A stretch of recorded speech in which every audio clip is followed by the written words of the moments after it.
The carving of permanent mandibular central incisor, the materials required are a wax block, a divider, a Lecron carver, and a measuring scale. Now we'll start by smoothing the wax block to get an even surface. Now label all the aspects, the labial aspect, the distal aspect, the lingual aspect, and the mesial aspect. Now draw the midline on all the four aspects.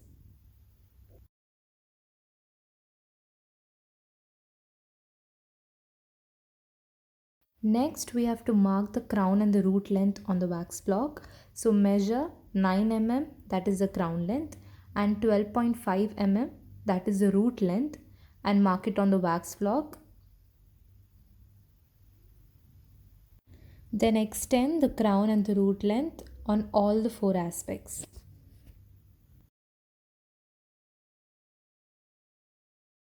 As said earlier, the length of the crown is 9 mm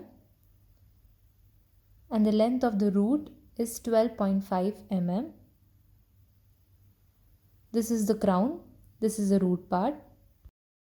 To make the labial outline of the crown, we'll start by marking the mesodistal diameter of the crown, that is 5 mm, and the mesodistal diameter of the crown at cervix, that is 3.5 mm.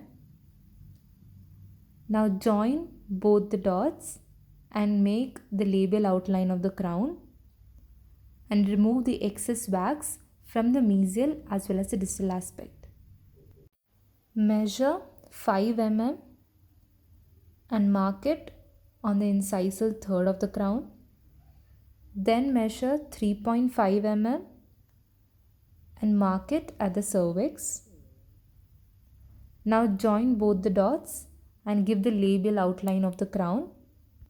Then start removing the excess wax from the mesial and the distal sides.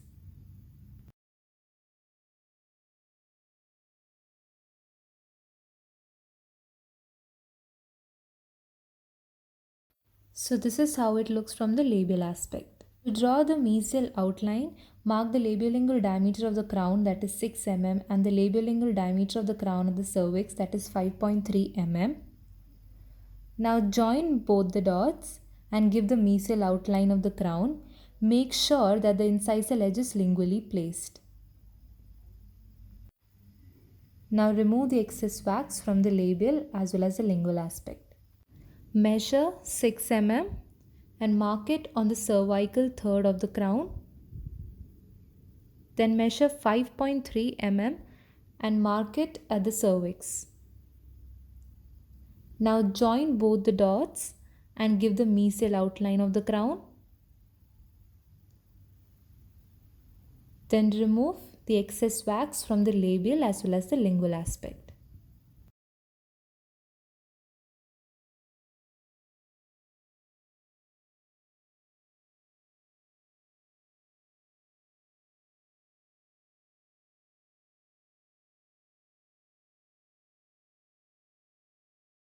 So this is how it looks from the mesial aspect. Now start rounding off all the edges and taper the crown lingually.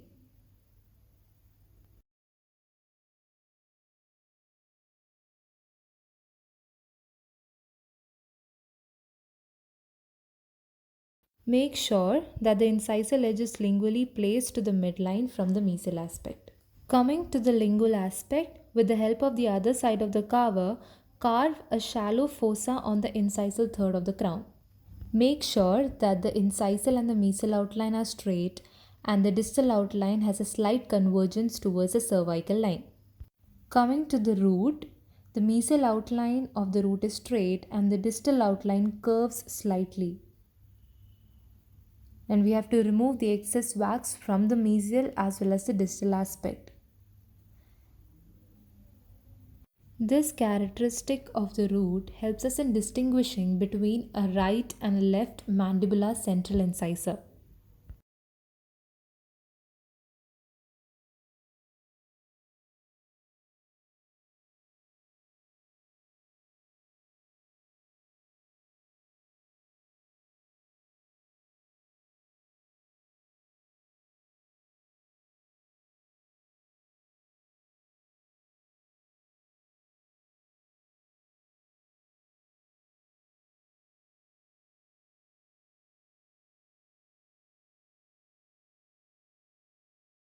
Just like the crown, taper the root also lingually.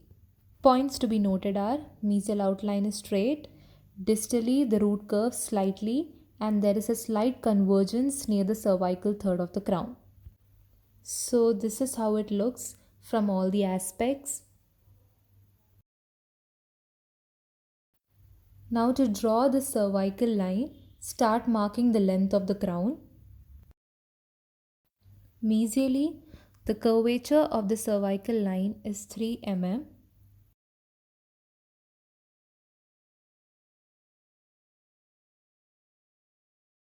Now measure 3 mm and mark it on the mesial aspect and draw the cervical line showing the convexity facing towards the incisal edge and the concavity towards the root apex. Distally, the curvature of the cervical line is 2 mm.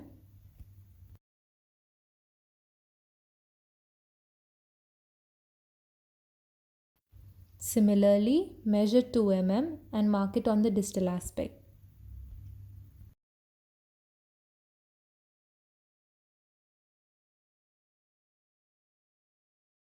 For the labial and the lingual aspect, just draw a semicircular or a curved cervical line.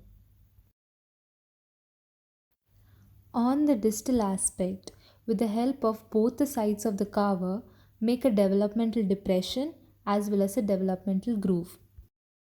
Ensure that the developmental depression on the distal aspect is much more deeper as compared to the mesial aspect. Similarly, make a developmental depression on the mesial aspect but without a developmental groove. Lastly, with the help of a piece of a cotton, start polishing the carving.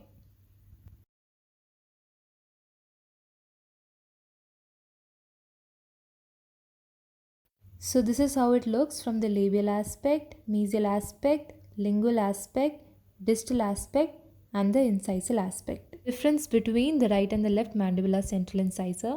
The mesial outline is straight from the mesioincisal angle to the root. The distal outline is straight from the distoincisal angle but slightly curved towards the cervical line and towards the root apex. The mesioincisal angle is sharp. Developmental depression on the root surface is deeper distally and has a developmental groove. Difference between mandibular central and lateral incisor. The incisal ridge in mandibular lateral incisor slopes downwards towards the distal aspect, whereas the incisal ridge in mandibular central incisor is straight. The distal contact area in lateral incisor is at the junction of the middle and the incisal third, whereas in central incisor it is at the distoincisal angle.